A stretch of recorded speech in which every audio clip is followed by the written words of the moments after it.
Canada is rescinding a digital services tax on America's big tech. Economist John Lonski with me. Do you think the US and Canada will reach a trade agreement very soon? Because they rescinded this tax after President Trump threatened big-time tariffs. Yeah, they responded, I guess, in the way Trump was hoping for. However, the problem remains. I think the Canadian trade negotiators pointed out that they are going to take their time reaching an agreement with the United States. So they're in no big hurry. You know, after all, I mean, I find it hard to believe because right now, I think aluminum exports from Canada to the United States are being hit with a tariff of about 50%, I believe. It's a very stiff, high tariff, but that's got to be hurting a lot of U.S. users of aluminum product. You know, but on the other hand, I mean, isn't there this deadline? I think it's July the 9th, isn't it? Mm-hmm.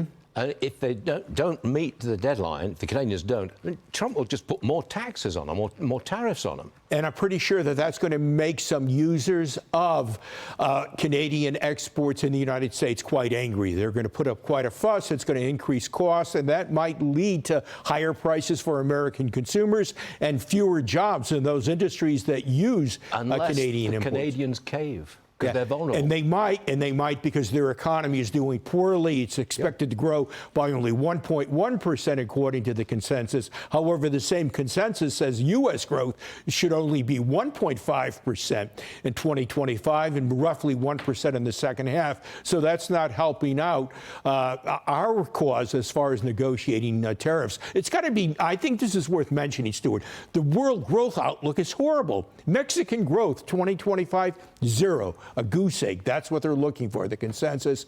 I think less than 1% for the EU, and UK is about 1%. We're headed for a golden age. Let's just leave it at that. Okay.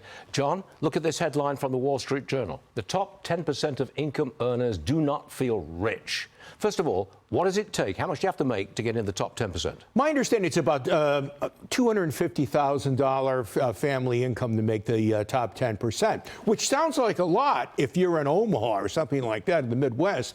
But in this part of the country, it is nothing. So why don't they feel rich? Well, I mean, not this part of the country, but anywhere. Anywhere. I think it's a cost of living, cost of education. You know, nowadays they do spend this additional money on kids' sports, music lessons, and the like that they didn't do in the past. That could be pretty expensive. If your son or daughter plays hockey, I think that's about $9,000 a year to just take care of that particular hobby or pastime. But its insurance is higher. Yeah, that's you know, housing is much more expensive. Yep. You'd have a hard time finding that median priced home in the United States was probably around $400,000 or so. And by the way, you need $785,000 a year to reach the top 1%. Right. That's wealth.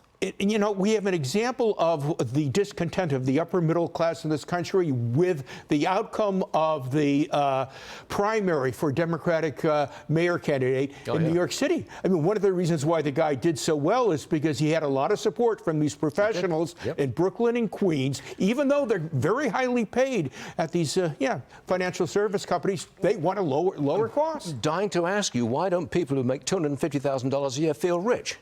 Jason? Well, it's this insatiable desire for more.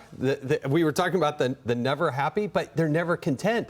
And that's what, they don't spend their money. They keep their money because they want to be a billionaire. They don't want to be a millionaire. Okay. Moving swiftly along.